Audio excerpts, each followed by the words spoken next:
up on this episode of DL Weekly, Disneyland After Dark events announced for 2026, a chance to see a new documentary before the general public. Dick Van Dyke is turning 100. D23 2026 member gifts announced. Mobile order changes at the resort. Purchasing tickets might become less predictable. We finish our conversation with Paul Briggs and more. DL Weekly starts now. Buenos dias, señorita. My siestas are getting shorter and shorter. Oh, look at all the people listening. Welcome to DL Weekly's Enchanted Podcast. Hey, Tag and Teresa, mi amigos. Pay attention, it's showtime. Hello and welcome to this episode of DL Weekly for the week of November 26, 2025. Happy Thanksgiving. I'm Teresa Urban. And I'm Tag Bushman. We would like to thank everyone who supports the show. And in the season of thanks, we want to thank just everybody who listens, even if you don't support the show. We'd like to give a special shout out to Jenny D., Jan Y., Catherine H., and Chrissy A. for supporting the show. If you would like to help support the show, get ad-free versions of each episode, we are going to be sending out our annual holiday cards, so if you want one of those, get access to our supporter-only chat, do cool things like our ornament exchange, which is already full for this year. We'll draw new names again next year. A bunch of other fun perks. Head on over to dlweekly.net/support and become an official weekly tier. Now let's get to the news. Extra, extra, read all about it. DL Weekly reports from intrepid correspondents Tag and Teresa. You heard it here first, ladies and gents. Breaking news! Disneyland After Dark is coming back for 2026 with a new night along with some returning popular favorite nights. So new for 2026 will be Disneyland After Dark 70 Years of Favorites, which Disney describes as, quote, weaving together the best of Disneyland happenings, including nods to favorite musical moments, shows, and characters, end quote. Returning nights include Sweethearts Night, Disney Channel Night, Star Wars Night, and Pride Night. Sweethearts Night will take place on 9 nights from late January through February 17th with a new Celebrate Love Cavalcade and Once Upon a Dream, a musical journey through the Disney Songbook, featuring live singers and Disney royalty that ends with a ball underneath the stars. 70 Years of Favorites will take place on March 3rd and 5th and feature swing dancing at the Royal Theater in Fantasyland, a Videopolis dance party in the Tomorrowland Terrace, line dancing at the Golden Horseshoe, sentimental photo opportunities, and characters from days gone by. Tickets for both of these events go on sale for Magic Key holders on December 9th, with general ticket sales starting on December 11th. Disney Channel Night will take place on April 12th, 14th, and 16th. Star Wars Night will span 4 dates on April 28th, April 30th, May the 4th, and May 6th. Finally, Pride Night will happen on June 16th and 18th. Every time that they announce these every year, my brain first goes, well, how come they don't tell us the second part of the year? And then I realize, the second part of the year is Halloween time and Oogie Boogie Bash and then the Christmas stuff. So I'm always baffled that my brain continues to go there. But these sound very exciting. The couple that I'm excited about was the 70 Years of Favorites, because that's something brand new. They've never done anything like that before. And then I've heard so many good things about Sweethearts Night, but we've never been able to kind of get there during that year, because that's also around the same time that they have the Lunar New Year that we also have never done. So one of these years, because we're trying to go different times of year to hit different things. One of these years, we're going to have to convince our sweethearts, the producers, that we should all go check out Sweethearts Night one year. Because we keep hearing such great things. Watching people's videos like on YouTube and seeing people's things that they're sharing on social media about the event, it just looks so much fun. And it's baffling to me because I remember the first year it came out, I was kind of like, I don't know if I get it. And then it looks really, really fun. So it's like an adult Disney date night on steroids, I guess would be the best way to describe what Sweethearts Night is. And then, yes, of course, us Disneyland nerds, how could we not be super excited about Disney After Dark 70 Years of Favorites, which is celebrating Disneyland years gone by. We were talking about this because it is only 2 dates. It's March 3rd and March 5th. So mark your calendars for that week if you want to go, because that's your only opportunity. There are a couple of things that we've seen at other versions of for After Dark Night. So we've seen swing dancing in the Royal Theater for, I think it was like Throwback Night they did that maybe. Same thing with the Videopolis dance party. There was another after party night thing. And line dancing at the Golden Horseshoe's come up a couple of times. In fact, we participated at Pride Night. But the thing that is kind of getting everyone a buzz a little bit is the teaser for it included Flick, who, of course, we all fondly remember from his time over at Bugs Land, which has been permanently removed in way of the Avengers campus. And so everyone was pretty excited that Flick will be making an appearance and was teased that he'll be back. There's other characters that they've talked about too, like Mother and Father from Carousel of Progress. I think, again, we saw them at Throwback Night. But some other nods yes, Merlin. How can we not be excited about Merlin? And I think there was some things for like throwbacks to past entertainment, including the Mad Tea Party, which actually used to happen right in Disney California Adventures, where that happened. But that was such a cool, fun show. And we know they have the costumes because we had a Mad Tea Party performance during this most recent D23 Ultimate Fan event. That's true. So I think that's pretty darn exciting. So those are things that I'd be looking forward to. Can you explain something to me, though? I'm a little confused. Okay. Because they're talking about, right, things gone by and like things from the past. Yeah. The Phantasmic monkeys are notated here. But was it like a different version of the Phantasmic monkeys? Because there are still monkeys in Phantasmic. There's monkeys dancing with King Louie. Good question. I don't know. If someone can help explain that one better to me, please write in, let us know. But that one has my head scratching ever so slightly. Yeah, Merlin makes sense because, yes, we had Merlin in the parade more recently, but Merlin used to be in Fantasyland and do like a little show with the sword and the stone. So that makes sense for like a throwback Days Gone By thing. But I feel like the Phantasmic monkeys are still there. So unless it's just different versions. I'm just curious to look quick here because I remember they had these monkeys maybe. Because these monkeys aren't there anymore, I don't think. Are you sure? No, because now I'm seeing the next part, and I'm thinking that that's the same thing. So that's from 2017. So let me do 2025. Same monkey, maybe slightly different. Not much, but not different though. Enough that they would like put them out as a thing. I'm curious about the Phantasmic monkeys, but other than that, this. Like, if I had to pick one to go to, it would be this 70 Years of Favorites, I think. If you had one, what would 70 be the Years one? of Favorites for sure. I'm just looking back. Okay, so there's a 2010, because 2016 was the one I first was looking at, and that one is when they had like renovated it or whatever. Tag has gone down the monkey rabbit hole. This is like the baboons all over again. Yes. We had a whole thing where we were trying to figure out something. It was on a live they had stream. those. So I think they're going to bring those. Oh, so they were back. like neon like fur costume monkeys. Not like this weird other I thing. like the bouncy, like, I don't know, they look like they have slinkies on their limbs type monkeys that we have. Okay, so they've updated the monkey costumes. That's what it is. I also feel I don't know if I should even put this out in the world. Part of me feels like I want to go to Star Wars night again because I can't believe that they would continue to put it on every year if it was so bad. No, I think we just had a hiccup. I really truly believe if we would have not chose May the 4th and if it would have been better weather, we would have had a much different experience. But I kind of want to experience that though, you know what I mean? And I think they've learned, and the character interactions might not be set up the same way that they were when we were there, and help, have a better guest flow too. So, But I agree. I think we need to give Star Wars Night a second chance. Leslie Iwerks has a new documentary on Disneyland coming out named Disneyland Handcrafted. The documentary will premiere for general audiences on Disney Plus later this winter, but D23 members can see it early in January. Tickets to the event include a conversation with Leslie Iwerks and other Disney company people prior to the screening, a screening of the Disneyland Handcrafted in the main theater on the Disney Studios lot, and an after-screening reception with light snacks and refreshments, and a commemorative event credential. To get tickets, visit the link in our show notes. Tickets for this event do go on sale on December 5th, and I think are priced pretty well. If we lived there, or if I had a teleporter...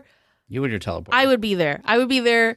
No questions asked. This is so stinking cool to me. First of all, we were very excited when they announced that this new documentary is coming out.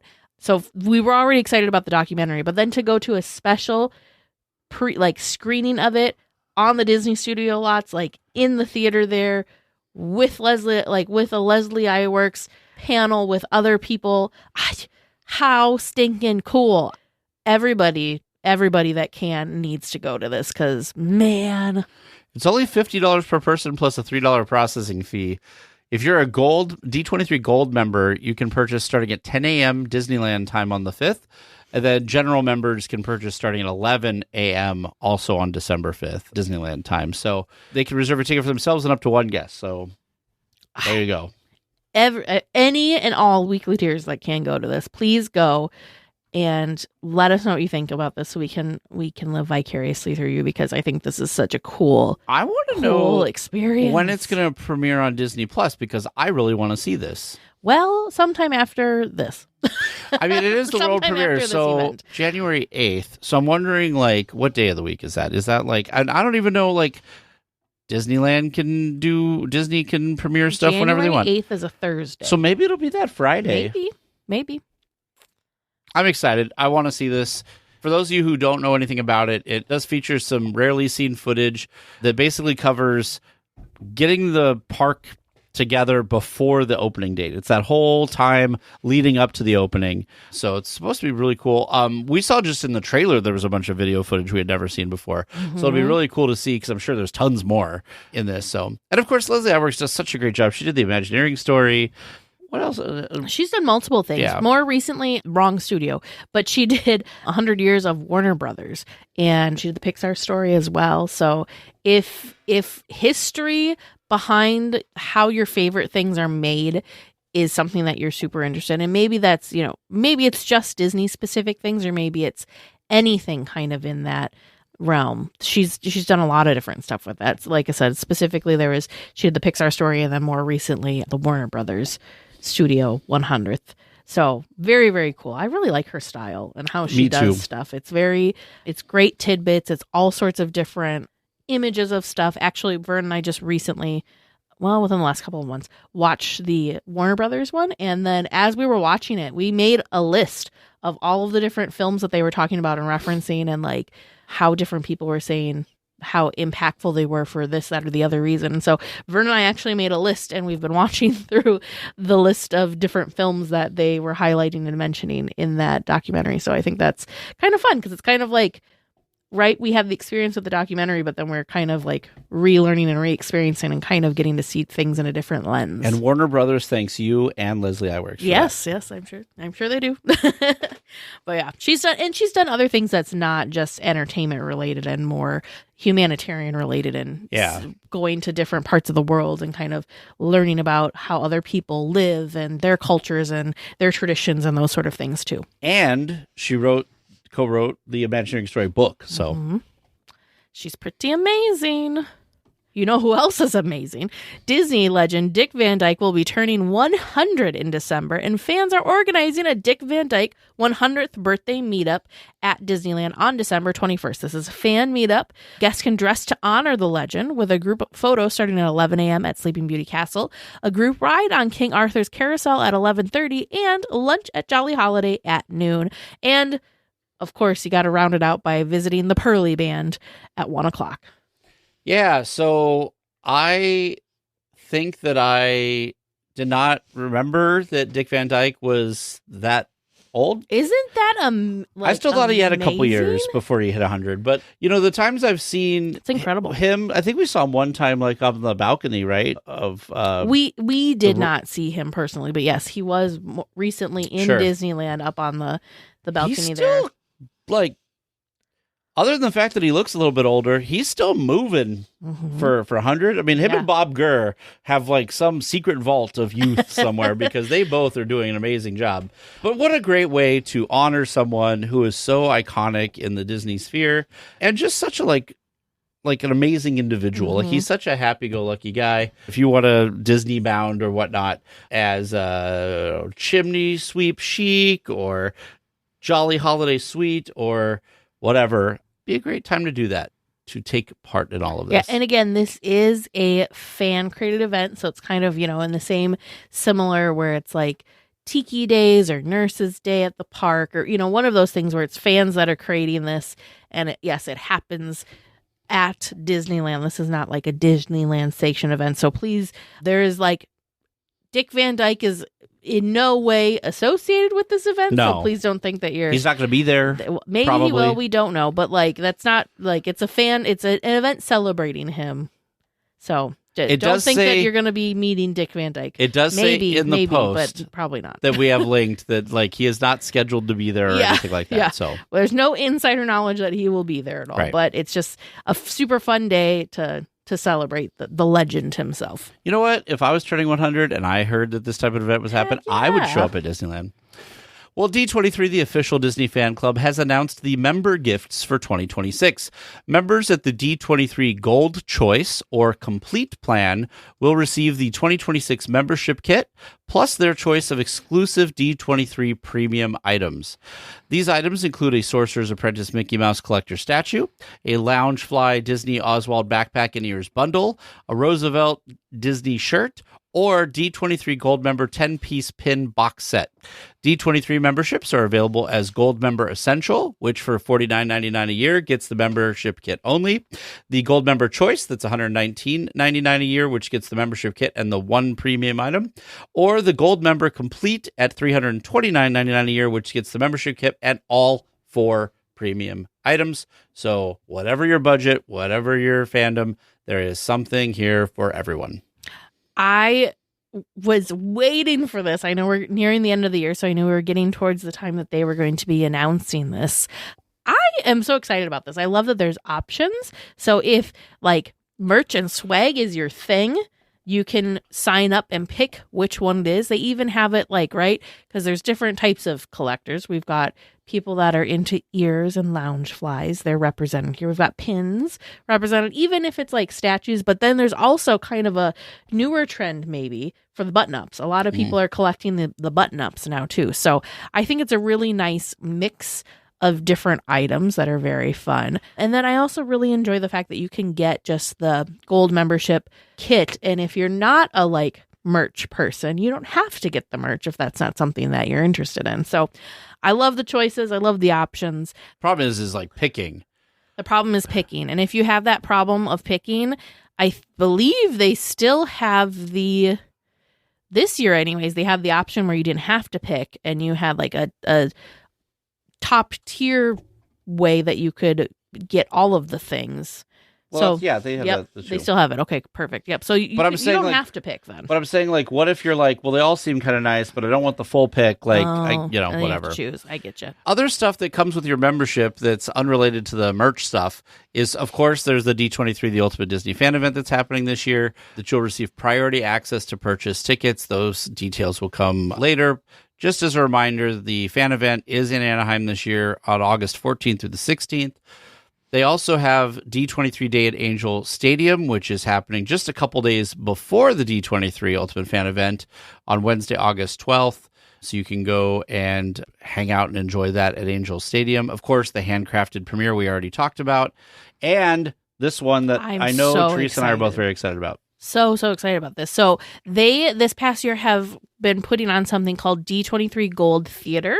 And what it was different events. And they were scheduled. They were live in some cases. Some cases they were pre-recorded. But they always had a really fun group chat, a live group chat going for sure, that had all sorts of special Disney guest celebrities that would pop in and interact with fans, which was super fun. But they ranged from all sorts of stuff. There was things that were behind the scenes. There were things that were maybe a re-showing. So the first one was Jolly Holiday, a D23 musical celebration of Richard M. Sherman, which Tag and I were fortunate enough to actually be present for in person during the D23 Ultimate Fan Event, but not everybody was able to be in that room. So that was really cool that they shared that with more people. But then they also did different things for the 70th, the World's Fair, Nighttime Spectaculars, a lot of different things with the archives.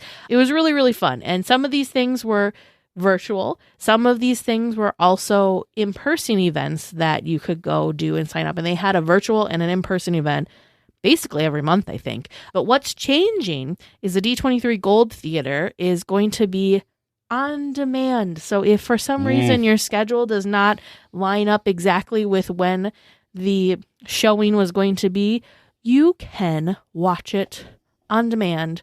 I'm very excited later, for which this. I'm super excited about this too. They did towards like mid to late this year, they started doing replays of it. So they'd have like the original live, and then they'd maybe have a replay the next week to try and, they could have a bigger audience to watch it. But this has been such a cool and incredible perk, especially for folks like Tag and myself that aren't local right there to either Southern California or in Florida, because a lot of those in-person events are happening near the parks. This was such a great way to kind of bring some of that fun and history and behind the scene peeks like right into our living room. So this has been amazing.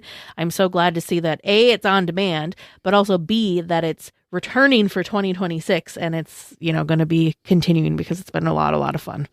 Yeah. So it looks like that they'll put some of the old things that they've done on this in the beginning, which will be great.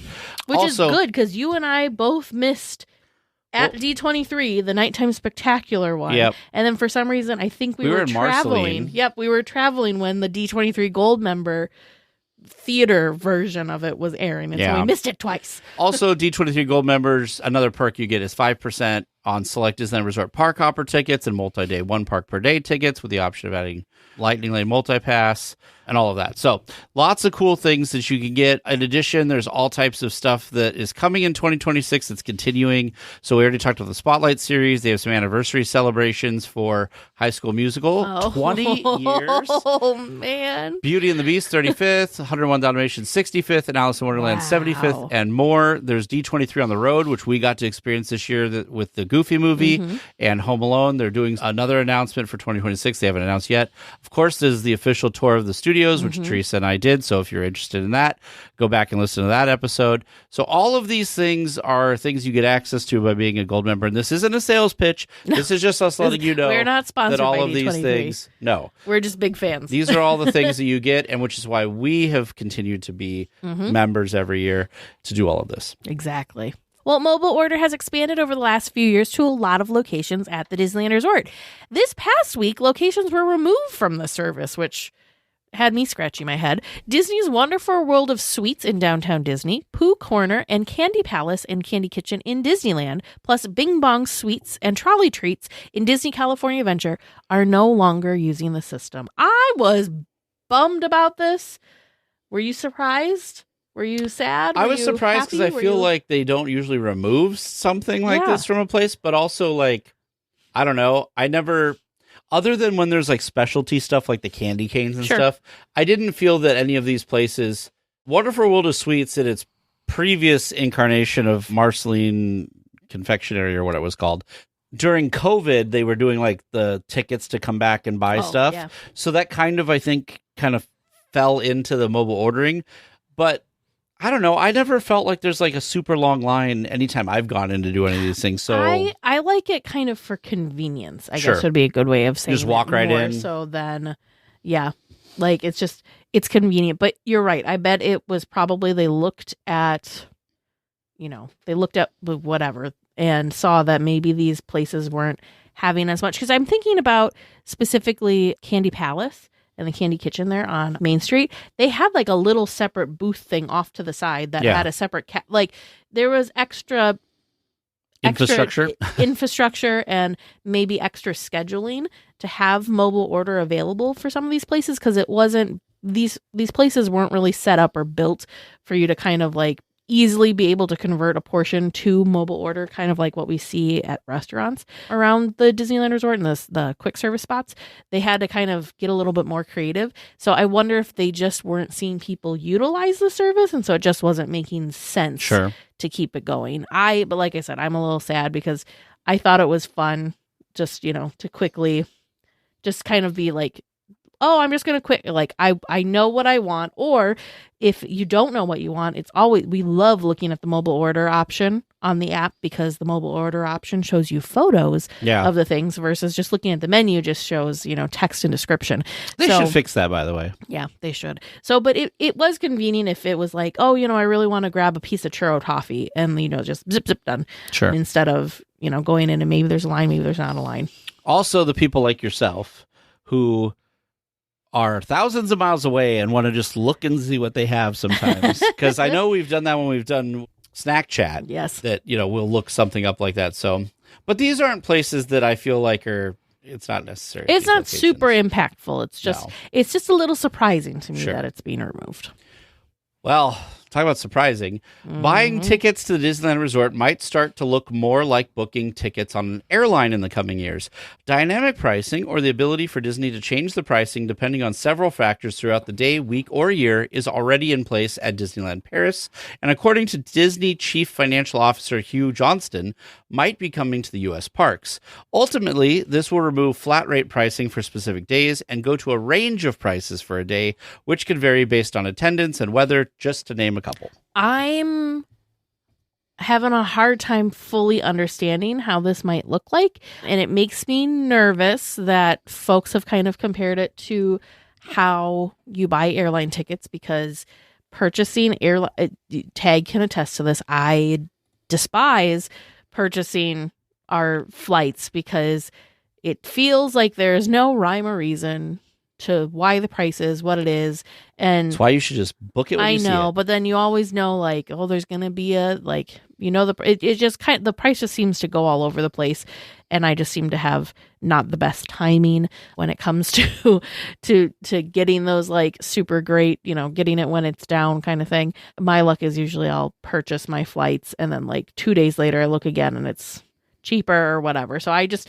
we've gone with different airlines that don't do the game, I guess, the airline ticket game. So I'm just when it's people talk about it like that makes me like nervous and doesn't give me good feels. I will say though, Hugh, when he was making this presentation and talking about it, this has been happening and going on at Disneyland Paris for about the last year.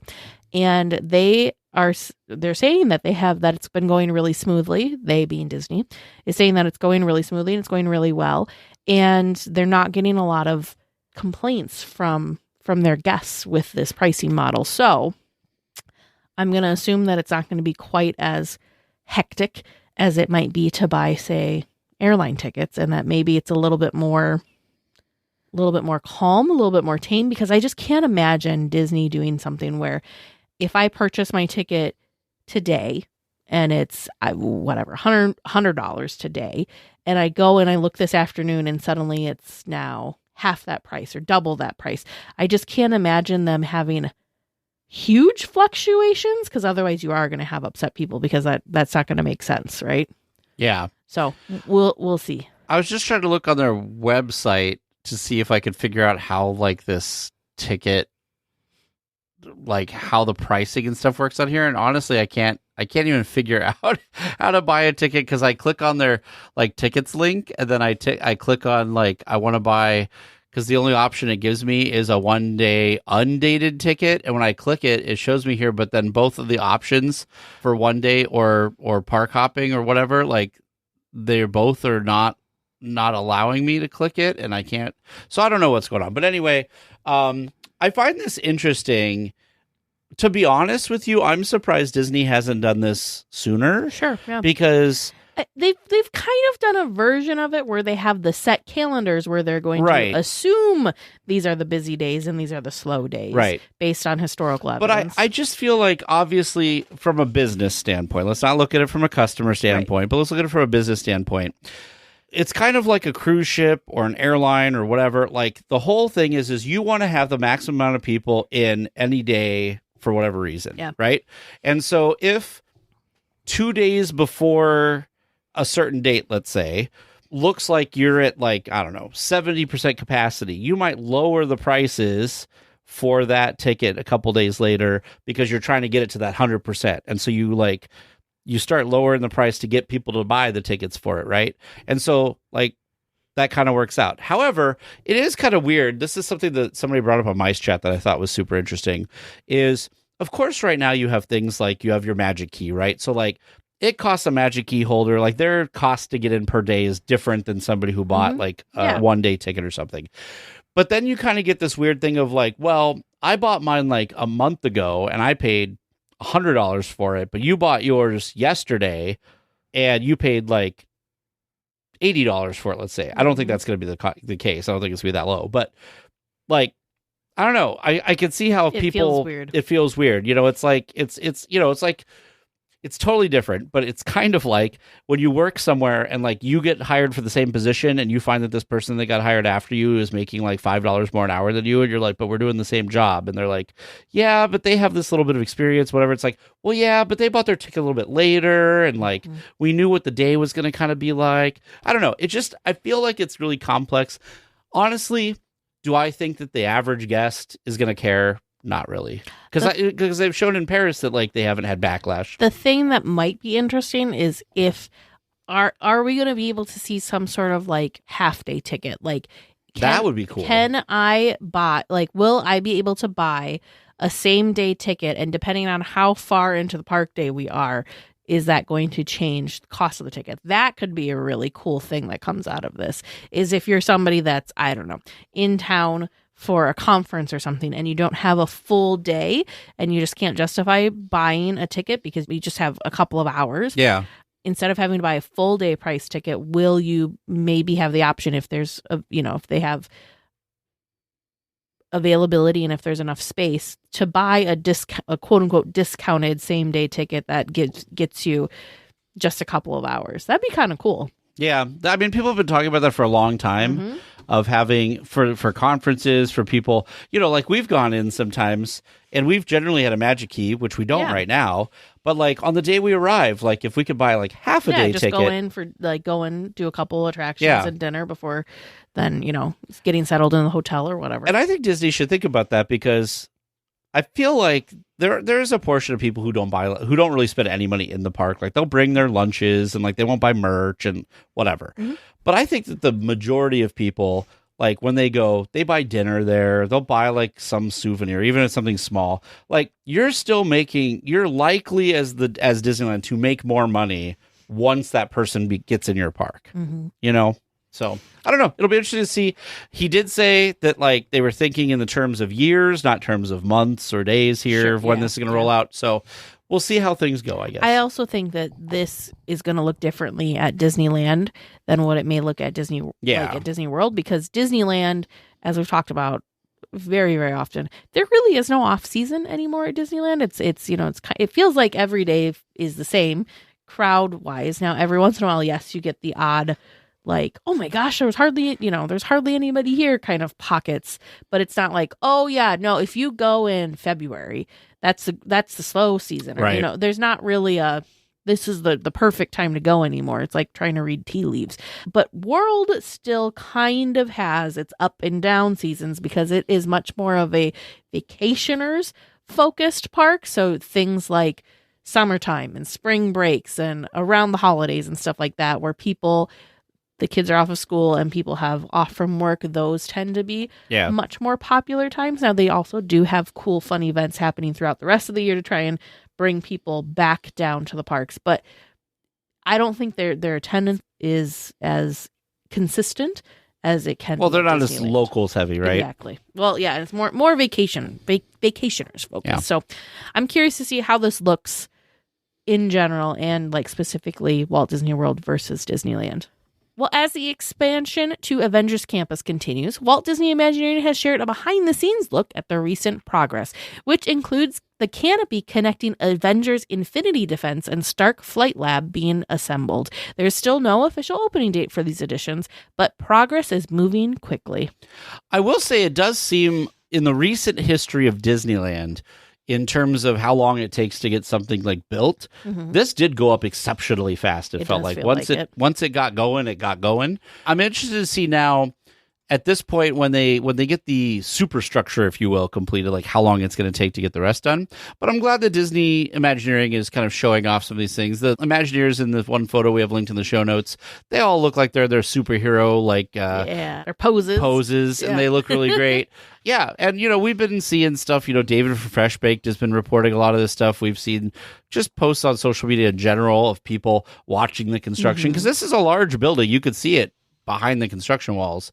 Yeah, so we'll see how this goes, and I'm glad that they're making progress and celebrating it, and looking forward to what the future brings.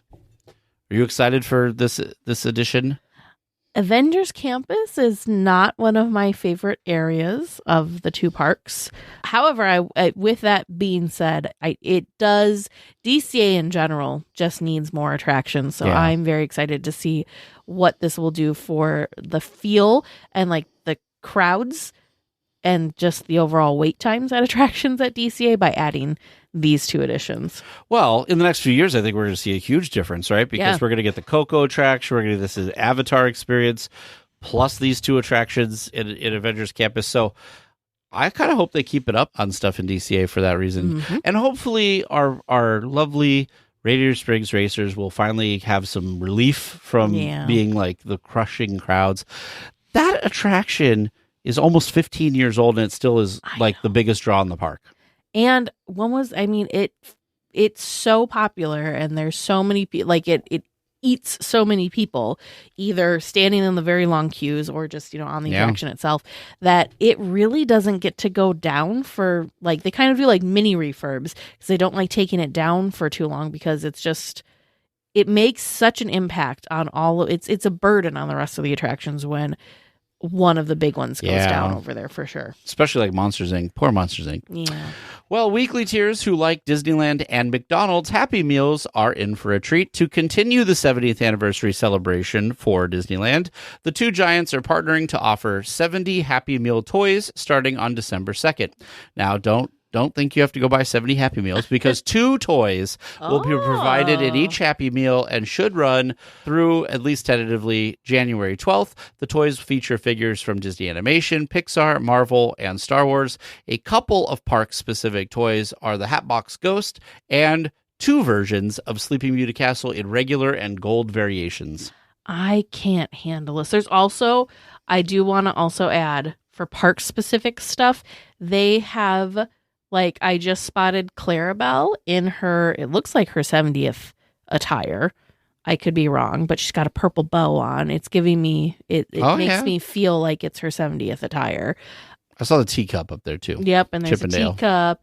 We've got Goofy. He's not really wearing, like, it's kind of 70th-esque, but not as much. I don't know. But yeah, anyways, super fun. I'm having a heart. Oh, Mickey 100% is in his 70th attire. Yeah. There. Okay, I'm having a hard time with this because what I do not need more of in my life is like little knickknacks and things. But there's a Hatbox Ghost. There's the Sleeping Beauty Castle. Like, Chippendale and that teacup was stinking adorable. Like, you can go to McDonald's and ask which ones they have, and sometimes they'll be nice and tell you what they have, and maybe you can buy just the ones you want. I know, but do you remember the last? I mean, it wasn't the last time. The last time we looked at anything from McDonald's in a Happy Meal set was it the Walt Disney World? It was the Walt Disney World during 50th, COVID. During COVID, yep. I remember you and I in our masks driving to the local McDonald's through the drive-thru trying to get all these. We ended up buying a couple off eBay because we never got it because they went out. Yeah, you did. I did not go that Did you get a full set? No. I didn't care that much. I like the fun of like the unknown. It's kind of like, right? It's like what's so exciting about like the blind bags for pins or like the blind boxes for different merch things.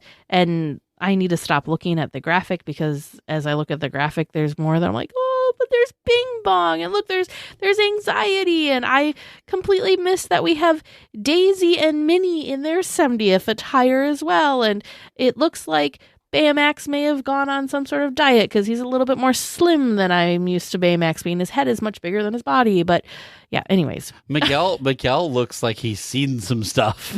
Look at this. Miguel, oh. Anyway. Lilo. I didn't know if I saw a Stitch or not, but anyways. There has to be a Stitch, right? Like, it's too popular. Groot. We have baby Groot, not just Groot, baby Groot. Come on. Yeah, Stitch right here. Oh, there's Stitch. He's up there by Elsa. Anyways, and Olaf. If you want to see these, link in our show notes. Has the posters with all of the different characters on it. And may the odds be in your favor if you decide to try and collect these. Good luck to you. Well, Walt Disney Imagineering is helping communities rebuild after the devastating fires that burned through the region earlier this year. $5 million are being allocated to Altadena's Charles White Park, which will feature a new community center and an enhanced playground. Enhancements will include play areas inspired by Altadena's cedar pine cones, a splash pad, bridges, boulders, slides, swings, and what looks like a grove of giant clovers that maybe could have been from A Bug's Land. We don't know. Well, this is just completely. It does kind of look that way. It's concept art, so there's no actual things, but it's reminding us of days gone by when we were shrunk to the size of a bug. This is cute. I kind of wish, I understand that this is for helping with fire relief and stuff like that, but it kind of opens the door to me that, wouldn't it be cool if our local municipality would be like, we're gonna contract Walt Disney Imagineering to make one of our parks? That'd be so cool. This is gonna be such a cool park. It looks like fun. I like that they're bringing in the pine cone design and everything. This looks like something you would see in a Disney park, but it's in a public park. Yeah, it's very, very cool. Very, very good job, Imagineers. And I'm curious because with Disneyland Forward, part of that project was that they were going to be, doing things in the community and kind of investing back into the community. So I wonder if we won't see more parks like this one being designed by Imagineering in the Anaheim area as well. I'd like to see it. Mm-hmm. One last news story that I just wanted to mention because it came out late today was this new robotic Olaf that is coming to not Disneyland. Not Disneyland. It's coming to the new expansion in Paris. Have you seen this? As well as, isn't it going to Hong Kong as well? Remember our cute little BDX droids that we had wandering around Galaxy's Edge there in Batu? Do we remember those little adorable they're guys? Adorable. Well, they've evolved. I don't know if it's the same mechanics or not. I'm going to assume so. I'm not going to pretend that I know all the stuff that goes into what these Imagineering geniuses do. But there is going to be an animatronic Olaf walk-around character. It looks so good. Oh, it's so good. I showed this to... So I was looking at this while I was writing the script, and I said, James, come look at this. And James looked at it, and he goes, I can't tell if that's CGI'd in or an actual character walking there. It's amazing. It moves really great. It is the size. So in the post, we'll link. There's a YouTube video from a new episode of We Call It Imagineering that came out today that talks about this. But they also had a social media post showing off a clip of this. And they said in the social media post, I haven't watched the We Call It Imagineering yet, that they want to try to bring more of their characters of various sizes to the park. So they've been able to bring, we had that Hulk thing a few years ago. Oh, yeah. And so we've had big and we've had obviously human size, but they want to be able to bring actual, because before Olaf would show up in a parade or something, it would be large. Human size. Mm-hmm. Yeah. And so they're saying, well, Olaf isn't that size. Olaf is more this size. So I think it's so cool that the technology is getting there where he could jump off the screen this. Well, and same we saw it too with Fantastic Four and their robot. I'm bad. I'm very behind. I've not watched Fantastic Four yet. I should put that on our list. But that they brought, and that was a temporary meet and greet thing.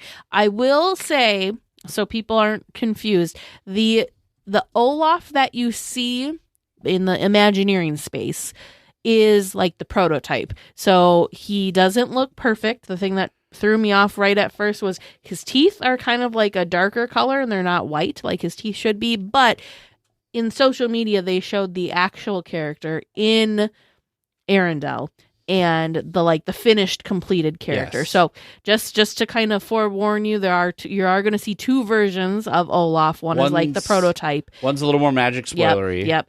And then one is him him at home. He's in Arendelle. So so stinking cool. Look at how good. He's so cute. He moves exactly how Olaf moves in the movie. They were talking about how they worked closely with Walt Disney Animation in bringing Olaf to life. So it is truly he has just stepped off the screen. You could take his nose off. Yeah, I know. And he knows how to react to stuff too. So his little arms move. I know. Look at him. He's bouncing around. Oh, If we can give him hugs, that would be like the end of it. Oh, you could give him hugs. If Olaf could give his warm hugs, that would be... Look at him that would be it. just... So good. Look at this. So good. I want to go now to all these Arendelle parks or whatever. Just for Olaf. I am excited to, maybe before I go to bed tonight, I will watch this. We call it Imagineering because this looks like it talks a lot about minutes. how it looks like how they like developed. It looks like how they've like stepped through all the different ways, like how we got to Olaf. So anyway, isn't this wild? Because it kind of started with Spider-Man. It did. I up, down, touch the ground. I think of things to chew, like honey and milk and chocolate. With a hefty, happy appetite, I'm a hefty, happy poo. A rumbly in my tumbly means it's time for snacks. Well, this week for Snack Chat, we've got a couple of interesting little tidbits that we thought we would talk about. The first one is the Disney Parks blog has posted a lovely post about Thanksgiving leftover recipe roundup. So what you could do with your Thanksgiving leftovers. What are some of the options that they have presented us? This is what's so cool about this, because everybody's got a million different recipes of what you could do with your leftovers. However, these are Disney Parks recipes. So the first one is from our friends over in the East. This is a recipe remembered from Epcot International Festival of the Holidays, and it is a warm turkey sandwich, and they have the entire, the full menu. So it's not just like, oh, you could make a warm turkey sandwich like they had at this festival. Oh, no. It's got the full ingredients. This is how you make the stuffing bread. And this is what the warm turkey sandwich, how many specific slices of turkey are on the sandwich versus how many cups of mashed potatoes. So it's the full recipe. I think that's so, so cool. What else do we have? That, by the way, that makes 4 servings. So the one sandwich is not 2 cups of mashed potatoes and 8 slices. I had to scroll back up. I'm like, wait a minute. I just realized that, stuffing bread. So they took the leftover stuffing and made bread. Yeah. It looks really good. Interesting. Also, they have a holiday ham slider with cranberry bacon jam. People might remember this from the Festival of the Holidays at Disney California Adventure. So this has a holiday ham slider with cranberry bacon jam, and it looks really good, actually. Yes, this one has a little bit less ingredients than the one that Teresa just talked about, so if you're looking for something a little easier. My first one, it's explaining how to make stuffing into bread. So it's not this this is a stuffing recipe. So I guess your only true leftover might be the turkey and the mashed potatoes and and green bean casserole. Never mind, there's your leftovers there. They just assumed you didn't have any leftover stuffing because stuffing's delicious, so you have to make fresh stuffing. But anyways, moving on. The final recipe we have is a turkey pot pie with cheesy biscuit topping, which this is remembered again from Walt Disney World, from Cinderella's Royal Table. This looks delicious as well. And so, yeah. Anyways, this does look delicious. If you need some Disney-inspired ideas for your leftovers, they've got you covered. Link is in the show notes from the Disney Parks blog. And speaking of food, I guess, because, it's Snack Chat. Something specific at Disneyland is changing. So River Belle, when I first read the headline, I was a little confused. And then I realized, I'm like, oh. So what it is, River Belle Terrace is bringing lunch to their menu starting at the new year. Because currently you can eat brunch or dinner there. So they didn't actually have a true lunch service happening at River Belle. So things are changing. They're also assuming that this is going to impact the dining packages for Fantasmic. We don't have any specifics on that, but just that lunch is coming to the River Belle Terrace. Yeah, so the last day to get brunch there will be January 7th, with lunch beginning the very next day on January 8th. And you can also do that, like Teresa said, for the Fantasmic dining package. So they don't have breakfast here? No, it's switching over to just lunch and dinner. So that's a little surprising to me that they're removing a breakfast location. I miss breakfast at River Belle Terrace. That used to be my number one favorite place to get breakfast. That's where the breakfast potatoes were. That's where they had really great Mickey pancakes. Well, it's that time again for our friend Eric over at Concierge to catch us up on other Disney news. Hello, everyone. This is Eric Johnston with Concierge, and welcome to the D180. While Teg and Teresa cover all things Disneyland, in the D180 we take a spin around the rest of the Disney universe, and we do it in 180 seconds. Let's jump right in. We start our trip this week in Walt Disney World, where holiday celebrations roll onward. We can talk about Santa Claus before Thanksgiving, right? I mean, all the commercials do. But hey, we're talking about Santa because at the Walt Disney World Resort, we now have a list of where Santa will be hanging out this season. Walt Disney Presents is a museum-style attraction in the middle of Disney's Hollywood studios. Normally it showcases a collection of Walt's personal history in items and photographs. This season, it takes on props from classic Disney films. From the older classics like Babes in Toyland through the Santa Claus to Noel, there is something for everybody to see. Oh, and if you love the Muppets, they're here too, celebrating their version of A Christmas Carol. Santa Claus himself will have a spot inside the building, of course. He has a plush throne surrounded by art from Disney animation's past. Head to Disney's Animal Kingdom theme park for a few more subtle twists on holiday magic.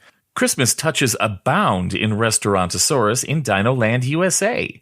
All of the ornaments and stockings have dinosaur patterns, and if you head to Discovery Island, meet fabulously festive puppets and a holiday projection show on the Tree of Life. I guess that one isn't so subtle, really. You'll find Santa Claus in Dinoland USA as well. It seems here he has surrounded himself with tiny dinosaur ornaments above and below you. Epcot is the place to be for the holidays. It has a whole festival about them, after all. Communicore Hall will be decked out with gingerbread and a swell location to meet up with Santa. Those who prefer a goofier Santa will find him across the park at the Odyssey. Who could forget Magic Kingdom Park? Starting Thanksgiving Day, Santa will hold court in Storybook Circus. This kid-friendly land will have plenty of decorations as well. It's the perfect place for that jolly old elf.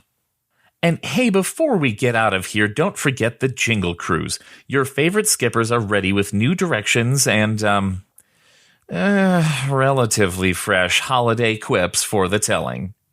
Those looking for Santa in Disney Springs will find him near the pin trading location. I hope you enjoyed our quick spin around the rest of the Disney universe. If you'd like to learn more about these Disney adventures or just have a few questions, please come on over. Visit the social media and websites of both DLWeekly and Concierge. Then reach out to your personal travel planner, Teresa. She looks forward to planning something special for you and yours. I'm Eric Johnston, and this has been your D180. Thanks, Eric. Your attention, please.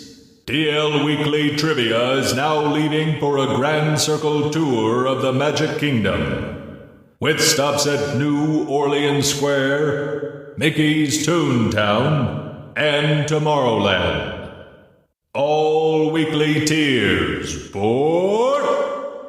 Hello, folks. Welcome back to Trivia Land. How's it feel to be back again? I mean, I hope that we're going to do better. We're going into the unknown, James. Into the unknown. All right. Into the unknown. Oh, gee. All right. People love when I sing. Oh, do they now? See, there's just something about Trivia Land that just brings out the joy in you, right? Into the unknown. I didn't realize we were in Sing-Along Land, but here we go. Who knew? Who knew? All right. Question 0. What are the lyrics to Into the Unknown from Frozen? All I know is Into the Unknown. Oh, boy. Okay, well, 4 questions for you this week, including one from a listener. Still a couple remnants from our trip that I still have to get through, and more to go after this. But we got a good pile of listener questions this week, so I'm very excited to turn those around. Okay, let's start with question number 1. What is the name of the ship we ride on during Star Tours The Adventure Continues? Star Speeder 1000? I was just going to go with Star Speeder. I think it's a Star Speeder 1000. You could just stick Star Speeder if you want. Are you doing 1000 Star Speeder? 1000. Yeah, because I think it was like the Star Speeder 3000 was the original, and since this is, I don't know, I feel like that's what it is. All right. Question number 2 from listener Andy M. Full of fun voices and everything else that goes with it. And now great trivia questions along the way, too. Andy wants you to, not counting anything on Main Street, such as the railroad or Mr. Lincoln or the vehicles, etc., what is the closest attraction to Disneyland's entrance? It's got to be the... Ooh. Is it the Tiki Room or is it the Astro Orbiter? Wait. Are we saying is the crow flies or walking to? Because if it's the crow flies, it's probably the Jungle Cruise. But if it's walking, like are you walking to the entrance? I am pretty confident the answer is walking. Okay. Now, is it the Tiki Room or the Astro Orbiter? Ooh. Right? It's got to be one of those two. I'm going to go with the Tiki Room. Wait a minute. What tunnel did we go under? Because maybe crossing of Main Street is going to be the difference of which is closer. I said from the entrance, so there's no tunnels that we're. And you're going to the entrance of the attraction? What is the closest attraction?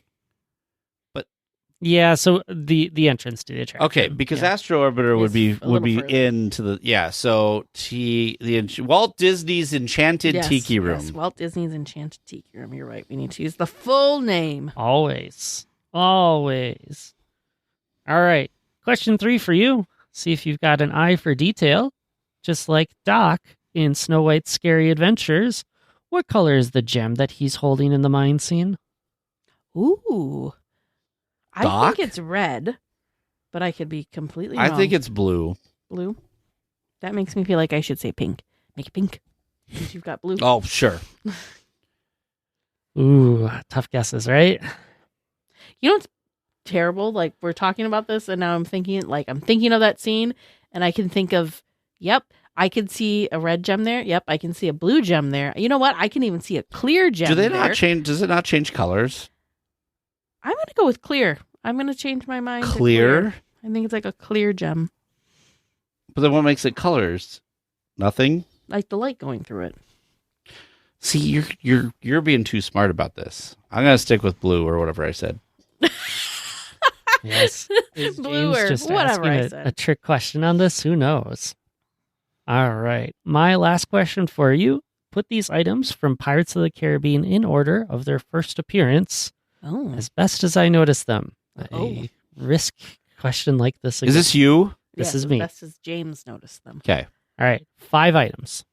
1, magnifying glass. 2, a sword. 3, a crab. 4, a glass chandelier. And 5, an hourglass. Ooh. So I think the first thing you see is a crab. And then a sword. Yep, I'd say crab. Because there's a crab here and a sword right next to it almost. Sword next. And then the spyglass is is the guy in the bed. But do you see the chandelier first? You see the chandelier first. Because as you come around the corner, there's the chandelier that used to have Pope's Donut on it before you see the thing. Yeah. But I have no idea where the hourglass is. Is the hourglass at the chess table? I don't know. I don't remember ever seeing an hourglass, so it's up to you. Okay, so I'm going to chess say, table. That's a good... Yeah, I wonder if it's at the chess table. Okay, so we'll say the chandelier then is third, and the chess table is after that, or the chess game is after that. So the hourglass we're going to say is there, and the magnifying glass is in the captain's quarters or whatever they call it. Okay, there we go. So crab followed by sword, chandelier, hourglass, then the magnifying glass. Excellent. It seems you have some confidence going in. Well, we'll but see. Did the pile of treasure distract you from seeing what's truly out there? Well, that's another good question. Who knows? Well, I do, but we can't find out until after our discussion topic this week. Well, this week for our discussion topic, we conclude our conversation with director, animator, and tiki enthusiast Paul Briggs. So we've talked about, again, all of your stuff, but we've kind of saved the best for last. And you had a really big part in Raya in The Last Dragon, which is a gorgeous film and a wonderful like storyline and story overall. So can you kind of talk about your role with how that changed with Raya and the Last Dragon and your relationship with it?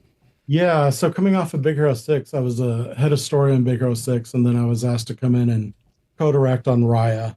And Raya was really special. It started as a very different movie. It was every movie starts very different. Like Frozen, even the first time I heard Frozen, it was about a love triangle, and a bride had been jilted at the altar, and she wanted to freeze her heart so she would never feel pain. It was like a whole thing, and it was like, that is not the movie that came out.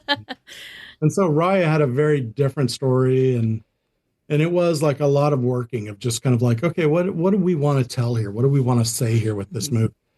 And again, I had really, really incredible people come onto that movie and help. And I'm really proud of that movie, actually. It kind of opened a whole other kind of place in my life, because we went on a couple of research trips through Southeast Asia. So I'd go to, we went to Indonesia and Vietnam and Cambodia, and it just kind of, I had never been over to that part of the world, and it just kind of opened my eyes to so many different things and hearing stories and connecting with people. And it became a really special experience outside of making the movie. And so, but that's definitely kind of injected into the film, as there's so much like understanding and respect and just kind of knowledge that you've gained from visiting all of these places and meeting with all these people, that you go, we have to get this in the movie because it's part of their life. It's part of their culture. So it was a really special film to make. It was a really hard film to make because we made it during COVID. Like I remember like the day it was decided like, okay, we're all going home. Yeah. And we're walking out with their computers, and technology was at the front door, like scanning people's barcodes on their computers, like, okay, make sure you bring this back. It was like, we've got to go home and make this. We can't stay in the movie. So really quickly, we had to figure out how to, use Zoom and Google Meet and come on and start to look at editorial and animation roughs and approve things and still keep the movie going.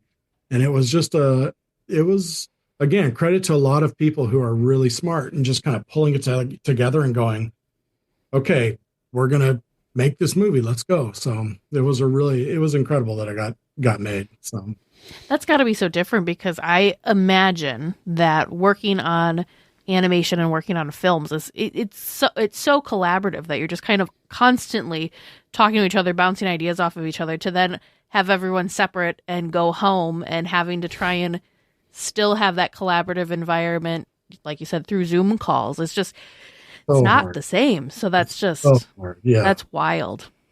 Because there's a lot of times too, where you get to know these people and you know their lives. And so I would miss them. Even before a meeting would begin, I'd be like, oh, hey, how's your daughter? I know she just went to college. When you're on Zoom and Google Meet, you don't have those little chit chat moments. It's like, everyone's here, let's start the meeting. And it's like, oh, that's actually a important dynamic too of making a movie. And then there was just things that were just like hard to figure out how to do, where it's like, okay, we're going to record Aquafina and we're going to be on Zoom, and we've sent like we built a little recording booth in her living room. And it was like, okay, she's in there and she's trying to figure out like, okay, I don't know. How do I do this? Yeah. She's like, am I recording now? I don't know. Am I okay, I'm recording. And then we start recording and we're like, Aquafina, hold on. Do you have a cat? And she's like, yeah. Oh, should I put the cat away? It's like, yes, it's meowing. We can hear it on the little things like that. It's like, oh my God. So I think you just answered the question I was going to ask, which was kind of a 2-point. I was going to say, what's something that from that time that like worked really well that you were like, we should implement this when things get back to normal? And what was something that just like did like, nope, we are never going back and doing that again? Yeah, that is Zoom. Kind of trying to work over Zoom. There are some things you can, but when it comes to like story and editorial, you've got to be in the room. You've got to collaborate. You've got to share, because a lot of times you're just like, doing drawings. You're like, okay, this is what I'm thinking. Yeah, and it's what are you supposed to do? Like, hold it up to your screen. And if anyone has their blur on, it's like, I can't. You're gonna have to turn your blur off. So, wow. That just makes me appreciate that movie like so much more now, knowing all of the like, beautiful movie. It's a beautiful. Yeah. Was there anything that you liked and that like was good from that experience of the COVID situation? You're like, not really. No, honestly, yeah, it's tough. It's really tough. It's like, I like that we, again, like people just kind of did rally together and you did feel that kind of spirit of like, yep, we're all separated, but you know what? And which is actually kind of crazy because the core idea of Raya is that, it's really about bringing people together. That's Take true. the first step to bring people together. And that film really, like, everybody was separated, but there was a thing of like, okay, we're going to all figure this out together. We're going to come together. We're still going to make a movie. Mm-hmm. And so that's kind of a, there's a special feeling in that of like just really great people working together. So, yeah. So did you, with Raya, were you there, from the beginning? How did that story kind of come to be? What was the inspiration for Raya? Well, Raya, first, it was a very different movie at first. And then I remember at the time, I still think it's a thing in the world today, the country today. There's a lot of kind of fractioning. There's a lot of just like, at the time when Raya began, there were things going on in the country. There were some riots happening. Mm-hmm. There's a lot of conflict. And I have two boys. And I remember trying to explain to them what was going on. And I was like, this world is really broken. And I wish I could fix it. I wish I could do something about that. Mm-hmm. That's really, I think, where like the spark of an idea of going, well, maybe I need to be the first person to take a step forward to try to heal it and do something. Mm-hmm. And that's Raya was built around that of going, okay, this world is broken. Mm-hmm. How can I fix it? And maybe I need to be that person that comes forward and not wait for someone else. And it was something, again, like going on a research trip where you go to, a lot of places that have gone through a lot of difficulty, like, Cambodia and Khmer Rouge and Vietnam and the wars they've had, where you go, wow, these are areas that have been torn apart, but they've figured out a way to come out of it and rebuild and come together. And so that was, stuff like that starts to go, oh, that starts to inform the story even more too. Mm-hmm. So that was really how all of that began, was going, the world is broken. How can we come together to fix it? So, which That's is the amazing. thing. I always start that way. I always start with every movie.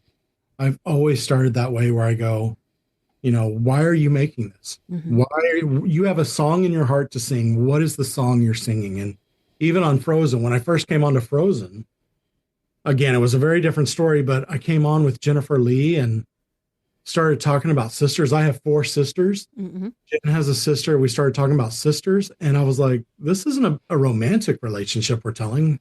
This really is like, there was a room that came together. It was talking about like, oh yeah, my sibling and my sibling and the love, the deep love you have for your sibling. And so that's kind of sparked, that story of Frozen. So, Well, and Frozen's kind of the first, I mean, there's others too, but it was one of the first that didn't focus really on the love story aspect of things, and that it was, telling about, it's still a story about love, but in a different way. Mm-hmm. And then, past that, looking at like Big Hero 6, Zootopia, even Moana, it's not, I have to find my person and everything will be right in the world. It's much, much more than that. Yeah, there was much. And thank you for steering away from that. Yeah. Well, actually, in Frozen, I think we even played to the trope a little bit of that, because when, okay, Kristoff's going to run and kiss Anna, and she chooses to step in front of her sister. I mean, that was an amazing story artist, John Ripa, who's a director now as well, did this drawing of Anna frozen and Hansa's sword breaking, and she's standing in front of Elsa protecting her. And I was like, that's earning that. Like, that's everyone's going to expect like Kristoff to run over and kiss her, and there's going to be some magic. And I was like, nope, we're going to make you think that's going to happen, but that's not going to happen. So yeah, it became very personal. Actually, a lot of, I think filmmakers started saying, this is why this is important to me. And it's something I take even today on the film I'm making today, where you go, this is why I'm making this, and this is important. I have a story to tell, and if I think it's important, surely somebody else in this world will think it's important too. Yeah. Yeah. it's just incredible because when you think back, with the history of Disney movies and how many of them are, maybe like retelling of other stories, classic stories in different ways. And then also, weaving that in with all of the original stories too, and seeing them all kind of at that same level is just actually, it's really incredible because I imagine it's got to be so much more difficult when you start with just the spark of an idea to then build the whole thing around it versus, we kind of have, an idea of what the story will be. How do we want to tell it to make it different? So that's... Yeah.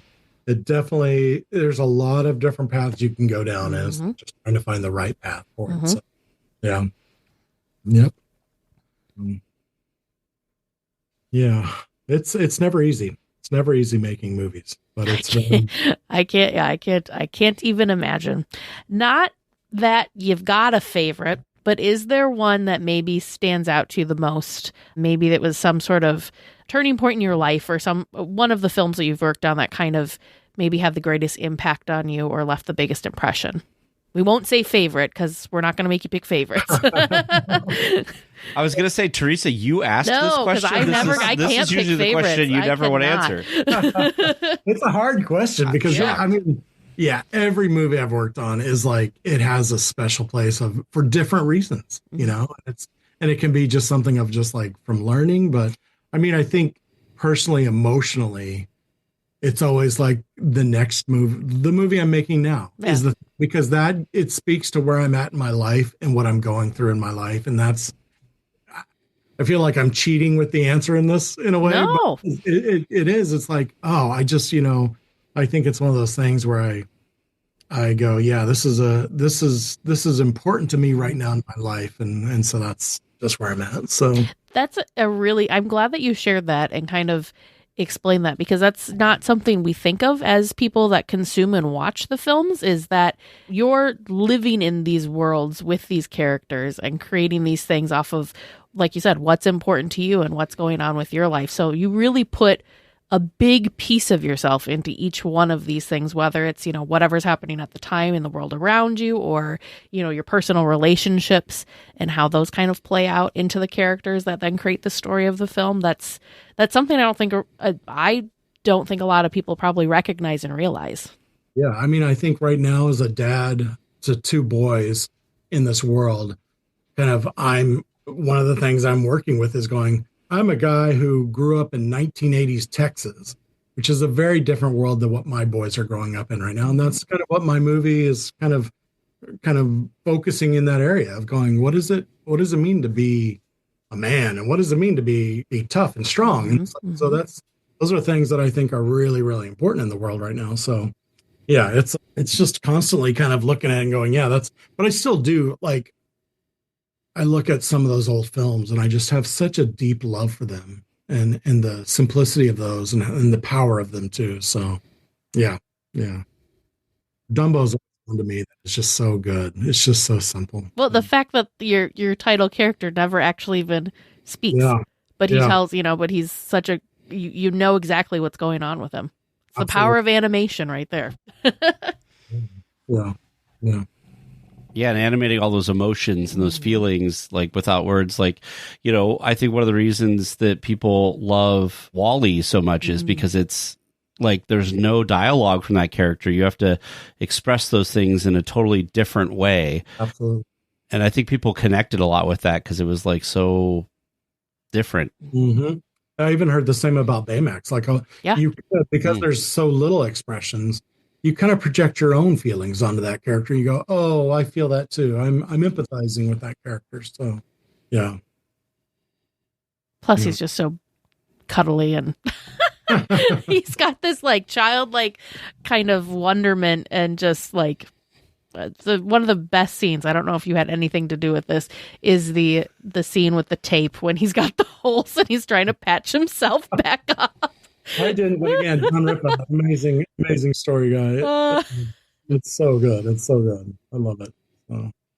Whoever came up with the idea of inflatable, because there's so many things you could do with that, right? Like try to fit into something, the turning sideways and walking through stuff, leaking, the noise that Yep. Yes, there's so good. That's always and again, that's always in the story room. Somebody's like, "Well, what if this happened?" It's like, "Oh my god, yeah, of course." We've got a giant balloon, basically. So yeah. Well, and like with Raya, you've got like the baby that's like the con artist with their little like pack of monkey helpers. I forgot all about that, Teresa. Yes. That character is amazing.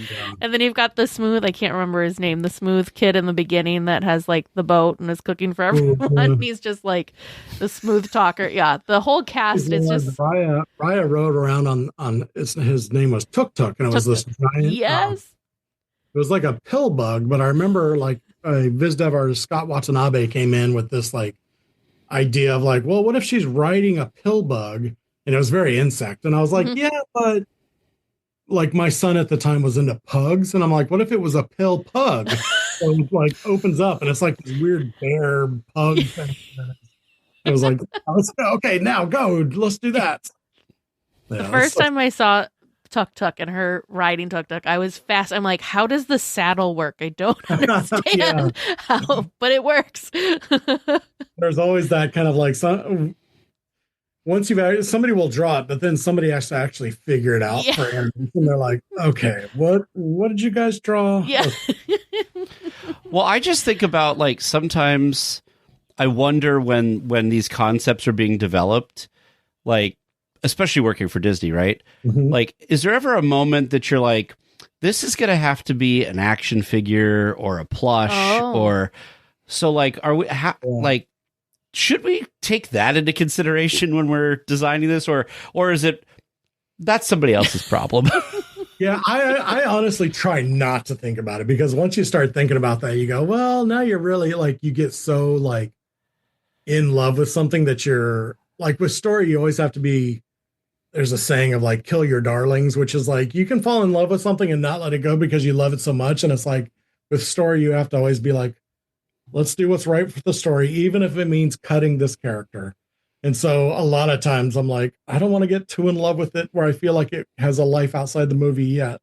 So yeah, I try not to, but Disney's has a whole, of course, marketing and consumer products team that comes in and starts looking at it very early and is like, oh, we could make this and we could make this and this would be great. Let's make this. So yeah. Teresa will tell the name because I'm terrible with names. Teresa will say who. We went to the Pacific Northwest Mouse Meet and one of the speakers there was talking about how Bob Iger, I think is what the story was, like almost killed Hey Hey and Pua from Moana. Mm-hmm. And I love Hey Hey. I can't imagine a world without Hey Hey. So when you're talking about killing the darlings, I'm like, that would have been my darling, and I would have fought for it. And eventually, so he showed the John progression Musker. of like, okay, the progression of how Hey Hey kind of the Hey Hey they were trying to kill was not the Hey Hey that I loved. He was like this like rooster suave kind of smart. And so they're like, hey, how about it was like, how about we make him stupider and like stretched out more? And so he just looked goofy, and it's like, there you go, that saved it. Yeah. But the pig actually, Pua was the one who actually didn't get to go along. Yeah, poor Pua. They had to cut him. So, but yeah, he's still in the movie, but on the journey. So, yeah, there's a thing that happens where you do have to go, what's right for the story. So, yeah. But Pua made it on the boat for the second one. Because now, what is it? The joke, bacon and eggs. That's what it was. Yep. Too funny. Well, Paul, is there anything that we have not talked about that you would like to discuss before we wrap up? Like you said it when coming in, like I'm a big tiki. Oh, yeah. That's right. We got to talk about your tiki. Oh, yeah. Sorry. Yeah. I've done some stuff for Club 33 and all, and I love it. Like that's what's also fun about Disney, obviously, as y'all know. There's all these like subsets. It's like groups of people that are like, there's the Disney Tiki world, which is like a whole thing in itself, which is really fun. There's amazing people in that world. So I love meeting people. It's hard as a fan because there's so many good things you could go into and you could get in way over your head very fast because You have to choose. You can't be a lounge fly plus of this, plus you just can't, because nobody's house is big enough for all of the collections. Absolutely, that's the big thing. Nobody can afford all of this. Yeah, you can't afford it, and where are you going to put it all? So so Tiki, were you interested and involved in Tiki before you then kind of got to do Disney stuff with it? I wasn't actually. Like I said, I did ceramics in college. So I love ceramics. And I've always loved the material of wood. Mm-hmm. What actually really got me into Tiki was, again, Mark Davis. Like, I started looking at Mark Davis's drawings, and then I started seeing like Mark Davis's collection of Papua New Guinea masks, and I just dove in headfirst into all of that. I just love all of that design and artwork from Papua New Guinea that inspired a lot of the Enchanted Tiki room. So that stuff, just I've always had like a love for it, of just kind of that design. Yeah. So can you talk to us and tell us what designs you had a hand in with? You said Club 33? I did a special mug for Raya for Club 33. It was the monkey. There's monkey mug. And then I did one for a cruise line recently. It was like a year or two ago. I'm not sure which cruise line it is, but it was fun because there was a whole story for the Haunted Mansion that at one point was supposed to have a sailor that had drowned in a bathtub. There was like a weird story with it all, but they chose not to include it. And so I got to design the sailor mug for that. And then there was also a bride, a mermaid bride, that was also kind of included. Those are both on the Treasure. I was very fortunate and got to go on one of the preview sailings for the Treasure. And yes, I wasn't the drinks they had I almost bought the drinks just for the mug, but the drinks were not my taste. But they were amazing. Yeah. So I've enjoyed that stuff. I enjoyed designing Tiki mugs and that whole world. What's the process of designing a Tiki mug? Since obviously it's not, it's a 3D thing versus flat with the animation stuff. So how does that work? I'm pretty good about usually because I have a day job, and a lot of times I'm like, well, I don't do a lot of notes, which is good. I have that power with Tiki mugs where I'm like, I just want to have fun. I just want to enjoy designing it. But I'm pretty good at seeing things three-dimensionally when I'm designing. So I can do a good turnaround of something. And there's always a little back and forth of designing a mug. But it is that it all, with the sailor and the mermaid bride, that came from a guy who runs a studio called Tiki Farm. They came to me with the idea, and then we kind of bounced I have so many ideas for that mug that I've never shared, and I love them because they're like Mark Davis drawings to me. I'm like, oh, these are so good. But I designed one where it was like the sailor was actually in a bathtub. Put the drink in the bathtub, so you're drinking, and there's a skeleton in the bathtub. I was like, that'd be so cool to drink out of that. So that's fun. But it's just that. It's like brainstorming ideas, and then I give it, nowadays, even when I do a Tiki mug, I give it to a CG modeler, and they just CG model of it. They do a 3D print of it, high quality 3D print, and they can make a cast off of that and a ceramic mug. That's interesting. 3D printing is so cool. Like you can do such quick prototyping and stuff, and that's really cool. Well, and like that, makes things so accessible. You see it, you see it in your mind, and then you can put it on a page, but that's not still what it's going to be. So then having the actual physical thing you can hold, because I'm sure that's another thing with designing Tiki mugs and stuff, is it's a vessel that someone's going to be drinking something out of, so it needs to also serve that purpose. Yeah, there is stuff like that creeps in where it's like, oh, we need this bigger so the Trader Sam's guys can put ice cubes in it. I guess I should think about that. Yeah. That's wild. That's so wild. Well, it's kind of like the park, like with popcorn buckets and sippers, because some of them it's like, well, you're not going to put popcorn in that. You're just not. It's just the novelty at this point. Well, that's the question. Mugs, is they always serve the drink in the mug. It's not. I mean, you can ask for it not to be, so you don't have to. If you're purchasing the mug, then you don't have to deal with a sticky mug later. But nope, they're functional for sure. That's how I feel about the popcorn buckets and the sippers. I'm like, why are we still playing this charade that we're going to use it for these things. Why don't you just make some things that are cool? Like, because they're fun. It doesn't have to be practical. Yeah. They are fun, but I'm saying like you can still make it, but like why does it have to be a popcorn bucket or like a sipper? It could just be like a novelty thing. It doesn't have to be a lot like of them. it doesn't have to have a purpose. Like those, I have like a little, rechargeable light that I just put them in like Halloween. I have an Oogie Boogie one and I have a Jack Skellington one, and I'm like, I just put them out and I put lights in them, and now they're illuminated popcorn buckets. They're like lanterns now instead of popcorn buckets. Yeah. And our listeners can't see this, but you must like Halloween stuff, because as it's gotten darker on your side as we have been recording and your light come on, the skeleton has like appeared behind you in your window. Yes, it's does he have a name? No, it's actually not mine. It's somebody else's. Well, I've had it for the last 2 years, so I guess it should technically be mine now. But yeah, I just moved into this office and I didn't know where to put it, so I was like, all right, We'll just sit back there.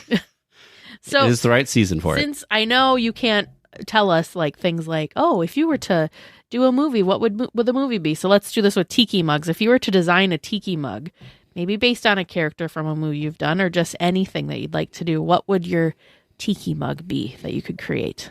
Oh, that's a good question.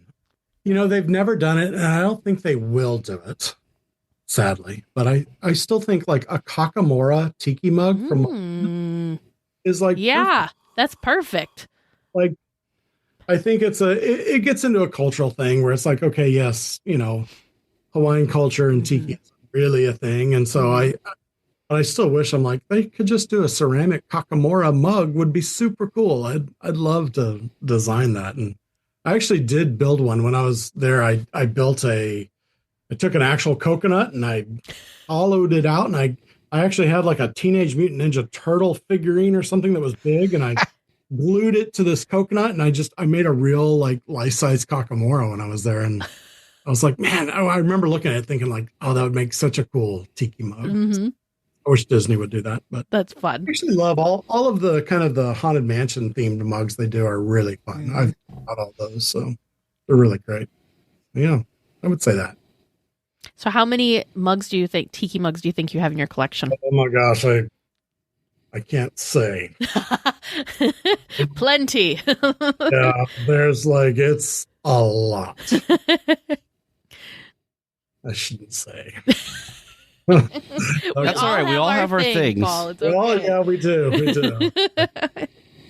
Yeah. I collect pins. Teresa loves ears.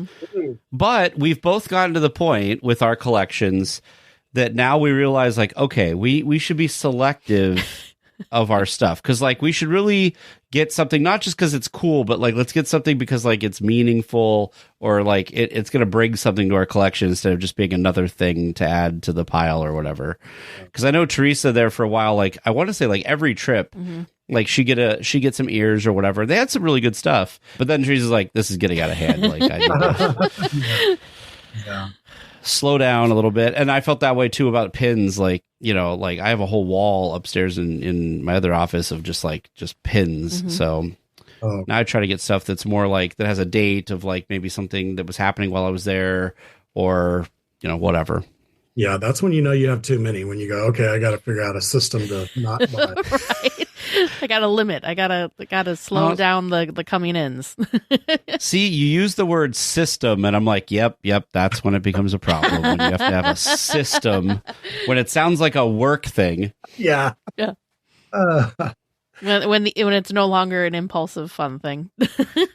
I've actually limited myself now. I go, well, I don't buy blue tiki mug. I don't buy blue like hues, like green, blue, or purple. That's not me. So it's a good way to kind of filter things through. Even if I like it, it doesn't work with the collection. So yeah. There you go. Well, Paul, thank you so much for chatting with us this evening. We do have one final question to kind of wrap this up, since we are a Disneyland podcast. I mean, you work for the company, but if you were to work at Disneyland, what would you do there and why? Sky's the limit. You can pick anything, even a job that you completely make up on the spot. At Disneyland itself, I would... it'd be really fun to do at Disneyland, and I do this because when I do actually go there and I and I'm with a group of people that I'm like, I don't have to entertain. I don't have to ride all the rides and do everything. Sometimes I'll just sit down and I'll sketch and I'll draw, and I'll send some of these drawings to you. But I would love to be just a professional sketch artist who just sits there and draws whatever is there and people, and that would be so much fun for me. That would be cool, because I know people would for sure purchase that kind of stuff, because there's something about picture, like everyone can take photos of things, but there's just something more special about when it's like the sketched version of a place that you've been. Like, I've always been very drawn to like sketches of that I've seen people do of like the castle or the haunted mansion or whatever, because it just kind of brings it to life more so than what a photo could do. So see, perfect. Disney, if you're listening, this is what Paul's going to do when he is in his, I don't know, retirement years. Plus you get to mark it up because you are a Walt Disney Animation Studios animator. So like it's even like cooler, right? I guess, I don't, maybe. If you're just some dude they hire off the street, they're like, whatever. But they're like, this is the guy who drew that shadow in in Hunchback. Frollo's shadow? That was this guy. I can see you introducing yourself at a party. Yeah. I can see you introducing yourself at your party like, hi, I'm Paul. I drew the shadow. And I also co-directed like a little but the shadow. you bring like a little like still frame. You're like, see this shadow? That's me. Or you don't even tell them that. You just say like, see this? I did this. They're like, oh, Frollo? You're like, no, the shadow. Oh man, I love that. Not making fun of you. It's just funny. It's fun. I love it. Not trying to downsize it because all of it matters. If all those pieces weren't there, it wouldn't work. Yeah. So, Paul, is there somewhere online that people can follow you? Do you have anything for that? You talked about books too. Like, is there anything like where can people find you online if you have a presence? I have a public Instagram that is my Tiki Instagram that is Paul_Briggs_Tiki. It's not the easiest thing to find, but I'm on Instagram. And then I do have a website, but I never sell anything and I haven't updated in a long time. It's called BriggsPictures.com. So, but the Instagram one is, I'm kind of always, it's funny because I was just even doing, listeners aren't going to be able to see this, but I'm doing like a whole Halloween themed drawing session right now. And one of today's theme is the keeper of scary stories. And I was totally thinking about like Princess and the Frog and like a voodoo, like, oh yeah, like, oh, what would this look like? So, I'm always posting drawings on there too of what I'm doing. So yeah, so that's there. You have time to do that, plus all of the other amazing films that you're working on. I'll slow down when you love it, Teresa. You find time, true. Right? It's not. We should know this from doing what we do. It's not work when it's something you love. Wonderful. Well, we will make sure that we link the Instagram and stuff in there, which also looks like it links to all your other stuff on there as well. And yeah, we'll get that there. So if people want to follow you and see what you're doing, and you're working on some stuff now, so they can find out what you're working on now that you can't talk about quite yet. Well, again, thank you so much, Paul, for taking some time to chat with us and kind of give us a little peek behind the scenes and how some of our favorite films kind of come to life and what that process looks like. Because you're right, we associate the films with the characters, but really it's the people and the crew that create it that, it's almost like it's a little bit of a thankless job because yes, you're on the credit scenes, but nobody may know who that was or what you did and what your impact was. So it's important. And like you said, with Frozen specifically, we talked about how much that has an impact and ripples out into the world and can really just make a huge difference in people's lives and how much they connect with these characters and these stories. So thank you for everything that you do. Thank you. Yes. Real pleasure talking to y'all. We first spoke with our friends over at Where in the Park on episode 265. Amanda, Kevin, and Kim create amazing and fun seek and find scavenger hunt games in theme parks all over the United States and I think in the world eventually, right? Are they trying to go for that? Yeah. Whether you want a challenge at the Disneyland Resort or want to explore a new place like Universal Studios, Knott's Berry Farm, or SeaWorld, there are fun game packs for everyone. For the digital folks, there's even some digital packs now. From beginner to expert, Where in the Park is perfect for a first-time visit to experience the small details that make the parks wonderful places to visit, or to challenge yourself on your 1,000th visit to see how well you know the small details, which is very challenging. Teresa and I did this. And we know the parks pretty well. But Where in the Park is for you. Visit the link in our show notes. Use promo code DLWeekly to get 10% off of your order over at whereinthepark.com. Welcome back to Trivia Land, Chef. My name Raymond, and I hope them answers are bigger and better than this here back porch I got attached to me. Don't you know Evangeline and I wish y'all the best of luck. Hello, folks. Welcome back to Trivia Land. Boy, am I excited to share some answers with you. Oh, no, that means we didn't get them. He's like, because they definitely did not share answers. So somebody has to give the correct something. Somebody's got to do it. And hopefully it's me. If not, hopefully the listeners help us out if that's the case. Because we have fun here. Okay. All right. My first question for you this week was, what is the name of the ship we ride on Star Tours? The Adventure Continues. The full name of the ship, the Star Speeder 1000. Woo! Tag. Well done, Tag. Knowing that it had a full name. Question number 2 from listener Andy M. Not counting anything on Main Street, what is the closest attraction from Disneyland's entrance? Andy M. was expecting you to argue between 3 attractions, Star Tours, the Astro Orbiter, and Walt Disney's Enchanted Tiki Room. And you both agreed on the right answer of Walt Disney's Enchanted Tiki Room. See, you're trying to get us, James, because you were saying somebody's got to give the right answers, and so far we've gotten them both correct. Yes. He's like, but that's where it ends. Yes, you have. Let's move on to question number 3 on that note. Yep. What color is the gem Doc is holding in Snow White's Scary Adventure? The correct answer is the answer Teresa talked herself out of. Dang it! Which one was that? You talked yourself out of a couple. It was red. Should have went with my gut. Typical. See, when you change your answer, Teresa. You talk yourself out of the good stuff. It's true. It's true. And your final question for the week, put these items from the Pirates of the Caribbean attraction in order of first appearance. 5 objects were a magnifying glass, a sword, a crab, a glass chandelier, and an hourglass. Ooh, you know what I just realized? Maybe you noticed the sword before you see anyway, sorry. Like the crab technically is first, but what do you see first? Yeah, but I feel like who's to say what you see first? It has That's to what be the in question chronological. is. No, but I'm saying how can you conclusively say that someone sees the sword first? And this is where we're going to love debating the semantics on part of this. Because my answer James saw it.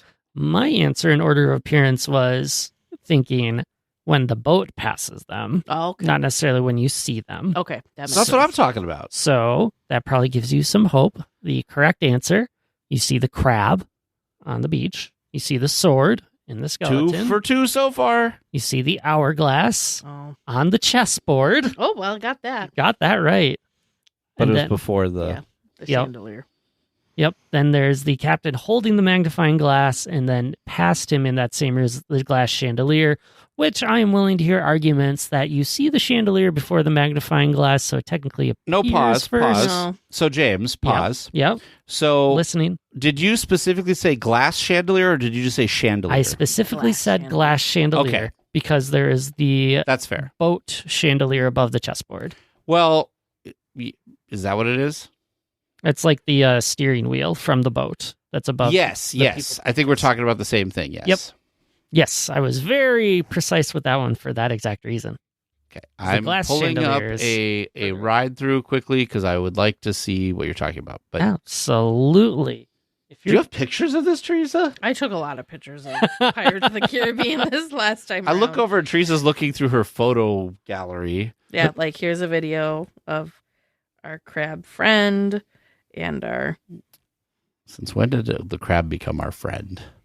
I think since I pointed it out. Oh, yeah, because the crab is right next to the sword. Right next They're to the sword. very close, so that's yes. pretty close. See, I was thinking of the sword in the guy's chest, so see? So here's our storm pirate. This video is really good in low light. I'm very surprised.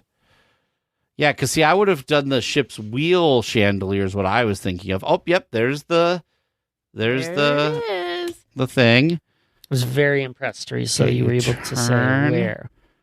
And there's the chandelier. I think you can technically see the chandelier before the magnifying glass. But he said as your boat passes. Then you're seeing the magnifying glass of the chandelier. So, yeah. No, James semantics, right? It doesn't matter. We got it wrong because you put the chandelier in the wrong spot.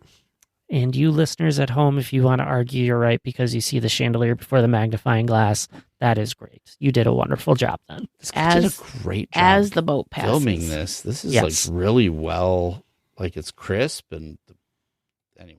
Notes for future questions for James like this. James, I'm going to put the link to this video somewhere. Spectacular. I'm going to put the link in the chat so Sadell could put it in the links of the show notes. That's fun because that's the one I used to look at it as well because it's right here on my check as well. Oh, so good. We can agree on how good it looked and how the details are all right there for you to see. So you can expect more questions like this to show up for this and many more attractions. Now in the future, we got to watch every ride through and pay attention to every detail. Yeah, you see how many things are in that pile? You're going to have a good time. Just like we always have a good time here in Trivia Land, especially asking our questions and asking your questions. So if you have some good ideas or are inspired by any questions that producer Vern and I ask in any style, send them on in. We'd love to ask them. Just head to our website, dlweekly.net/trivia. Well, we will be back next week with more Disneyland news and information. Until then, go out and enjoy the parks. And a special thank you to Sadell for editing the podcast and Andy Mack for all of the wonderful character transitions. Also to James D for supporting us at the Club 33 level. All weekly tiers, prepare to be stepping out to your right. There she goes. If you like the show, please take a moment to rate, review, and subscribe. It really does help the show to grow. Thank you for listening.